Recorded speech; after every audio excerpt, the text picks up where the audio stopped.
Bapak, Ibu, saudara-saudariku umat beriman yang terkasih.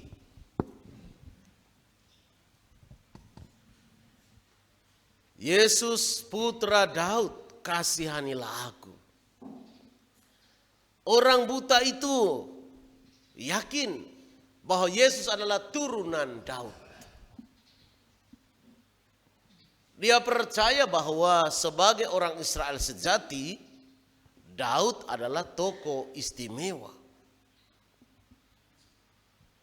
Dari Daudlah lahir Salomo. Salomo adalah juga nabi yang besar dalam orang Israel. Saudara-saudariku yang terkasih dalam Kristus. Sebagaimana Daud yang diurapi oleh Tuhan sendiri menjadi gembala, menjadi raja untuk umat Israel, maka orang buta ini dia yakin bahwa Yesus yang lewat saat itu adalah juga raja untuk bisa menyembuhkan dia. Maka Yesus bertanya kepadanya, apa yang kau mau supaya saya lakukan bagimu? Saya ingin supaya dapat melihat. Saudara-saudariku, raja dunia tidak mungkin bisa membuat orang buta bisa melihat. Hanya raja surgawi, hanya Kristus yang bisa melakukan. Kristus adalah sang firman Allah. Seringkali dalam debat-debat, orang-orang beriman lain selalu bertanya kepada orang Kristen, apakah kamu punya 3 Allah? Masa Allahmu digantung di salib lalu mati? Bodoh. Halo? Memang bagi orang yang tidak percaya Allah kita mati di salib seperti mati bodoh-bodoh. Tetapi sampai detik ini ada begitu banyak mujizat terjadi karena orang sebut nama Yesus. Hanya karena sebut.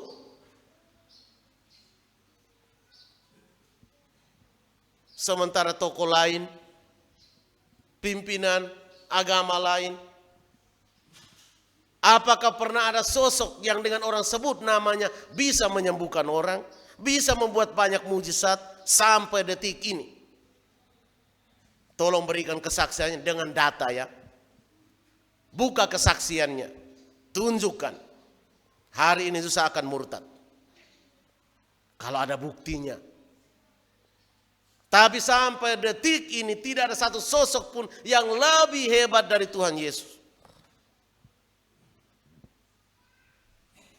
Maka orang buta itu berani menanggalkan jubahnya dan mengikuti Tuhan Yesus. Berani meninggalkan segala-galanya. Jubah adalah pakaian terakhir bagi seorang manusia Israel. Jubah itu pakaian dalam. Orang akan kemana-mana pakai jubah.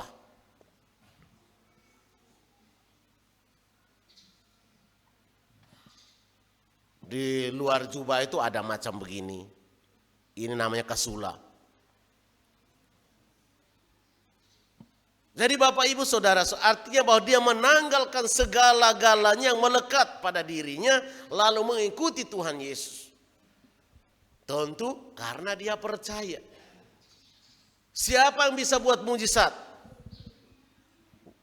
Tentu hanya Tuhan. Walaupun Yesus tidak katakan bahwa saya Tuhan dalam peristiwa ini. Tapi apa yang Yesus buat itu sama dengan yang Tuhan lakukan. Dan hanya Tuhan yang bisa lakukan mujizat seperti itu. Hanya Tuhan. Bapak Ibu yang ada dalam gereja ini atau yang ikut misa secara online live streaming, Bapak Ibu tidak bisa hanya mengatakan imanmu menyelamatkan engkau lalu orang itu langsung sembuh.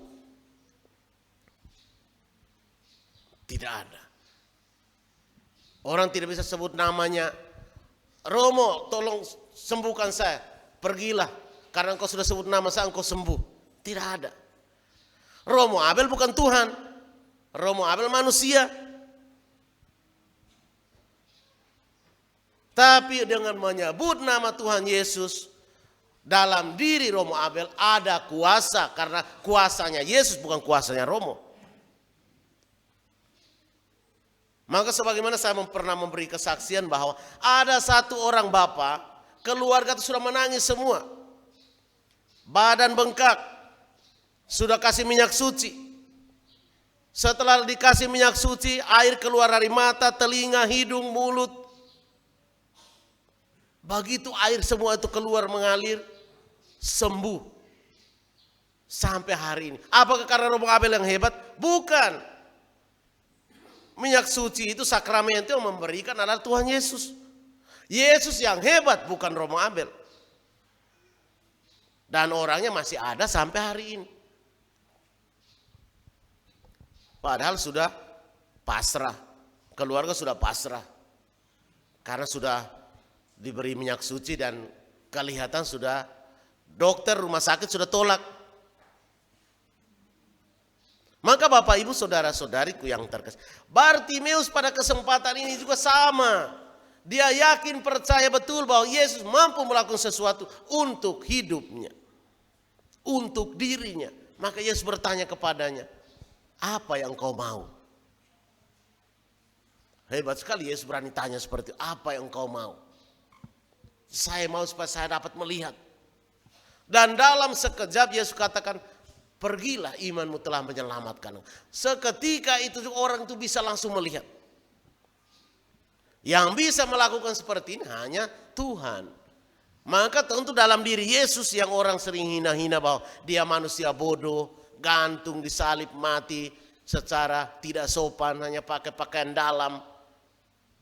Orang selalu menghina seperti itu kan. Tapi dia melakukan ini semua semata-mata karena mau menegur manusia yang sombong. Yang sebenarnya tidak ada apa-apanya di hadapan Tuhan, tapi sombongnya bukan main. Selalu merasa diri hebat, padahal tidak bisa buat apa-apa sebenarnya. Yang menghina Yesus itu tidak pernah lakukan satu mujizat kecil pun. Sementara Yesus bukan hanya sekedar kitab suci yang kosong, tetapi sabda yang hidup.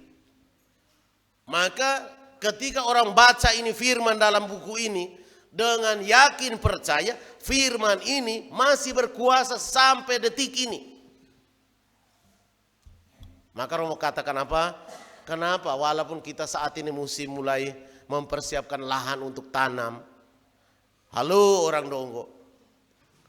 Jangan lupa bahwa kebunmu itu, kalau Tuhan tidak berkat, engkau bekerja sampai mati tidak juga kaya kan? Kita kalau mau sungguh-sungguh jujur, terbuka, kerja 24 jam, seminggu full pun. Kalau Tuhan tidak berkat, sama saja. Itu nyata. Kita harus jujur dengan hati kita masing-masing. Maka 1 jam, 2 jam setiap minggu. Romo hanya minta seminggu sekali saja Tuhan. Tuhan mengundang kita. Kita sekarang tidak perlu lagi pakai lonceng besar-besar karena semua kita sudah ada jam. Semua kita sudah ada kalender di HP. Sudah tahu sekarang hari Minggu. Maka walaupun Bapak Ibu pergi ngoho seminggu, Minggu sore berangkat, pulang Sabtu sore. Sehingga Minggu kita bisa misa. Tidak apa-apa. Setelah misa jam 10 berangkat lagi pergi ngoho. Kita tidak menjadi lebih miskin karena korban 1-2 jam. Romo sangat yakin.